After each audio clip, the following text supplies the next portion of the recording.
જય ઠાકર ને જય ગૌ માતા। તો મિત્રો આજે એક વાછડી પડી ગઈ વાયમાં, આપણે ગયા છે મિત્રો મોયડો ને લઈને હવે કાઢવાની છે। તો મિત્રો વ્લોગમાં કન્ટિન્યુ બન્યા રહેજો। તો આપણે 33 કરોડ દેવતાને મિત્રો આપણે એકલા જ છીએ, તમે ખાલી જોઈ શકો છો।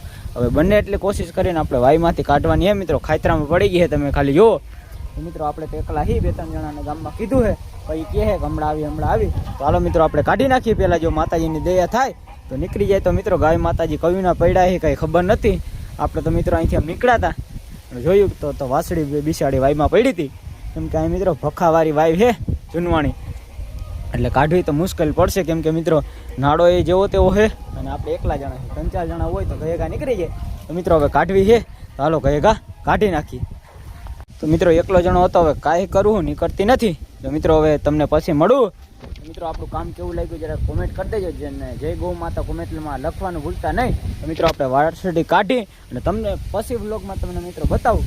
તો બધાને જય દ્વારકાધીશ અને મિત્રો જય ગૌ માતા લખવાનું ભૂલતા નહીં। તો ચાલો આપણે કાઢી લઈએ। અને મિત્રો આપણું કામ ગમ્યું હોય તો આપણા પેજને ફટાફટ ફોલો કરી નાખો અને શેર કરવાનું ભૂલતા નહીં, કોઈ મિત્રો આવા કામ કરતા હોય તો।